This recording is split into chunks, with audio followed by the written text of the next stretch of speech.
Folklore അക്കാദമിയുടെ സംസ്ഥാന award Poozhanad ഗോപന്. നാടൻ കലകളുടെ സംരക്ഷണത്തിനും പ്രചാരണത്തിനും വേണ്ടി സംസ്ഥാന സർക്കാർ ഫോക്ലോർ അക്കാദമിയുടെ 2024 പുരസ്കാരങ്ങൾ മന്ത്രി സജി ചെറിയാൻ പ്രഖ്യാപിച്ചു. വിൽപ്പാട്ട് വിഭാഗത്തിൽ പൂഴനാട് ഗോപനാണ് പുരസ്കാരം. പൂഴനാട് ഭാവന സാംസ്കാരിക കേന്ദ്രത്തിന്റെ വിൽപ്പാട്ട് സമിതിയുടെ അംഗമാണ്. അന്യം നിന്നു പോയിക്കൊണ്ടിരിക്കുന്ന വിൽപ്പാട്ട് എന്ന പരമ്പരാഗത കലാരൂപത്തെ നിലനിർത്താൻ 50 വർഷത്തിലധികമായി ഈ രംഗത്ത് സജീവമായി നിന്നിരുന്ന കോട്ടിയക്കോണം രവീന്ദ്രൻ നായർ ഉൾപ്പെടെയുള്ളവരെ നേതൃത്വത്തിൽ വിൽപ്പാട്ട് സമിതിക്ക് രൂപം കൊള്ളുകയായിരുന്നു. പുതുതായി നിരവധി പേരെ ഈ രംഗത്ത് എത്തിക്കുവാനും പൂഴനാട് ഗോപന്റെ പ്രവർത്തനങ്ങൾക്ക് കഴിഞ്ഞു.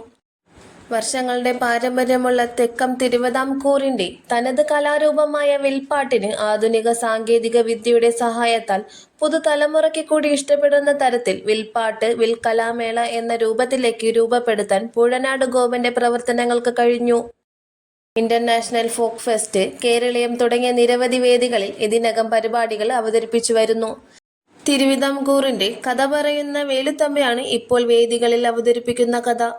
സ്ത്രീ ശാസ്ത്രീകരണത്തിന്റെ വിജയഗാഥകൾ പറയുന്ന പുതിയ കഥ ഇപ്പോൾ അണിയറയിൽ തയ്യാറാവുകയാണ്. ഗ്രന്ഥശാല പ്രവർത്തനങ്ങളിലും യുവജന സാമൂഹ്യ പ്രവർത്തന മേഖലകളുമായി സജീവ സാന്നിധ്യമായി നിൽക്കുന്ന പൂഴനാട് ഗോപൻ സാംസ്കാരിക സമിതിയുടെ തിരുവനന്തപുരം ജില്ലാ ചെയർമാനാണ്.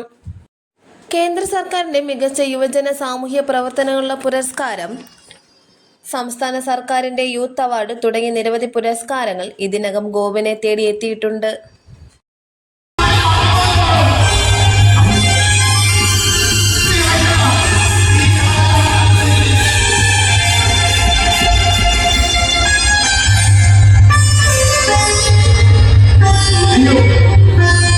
Yo,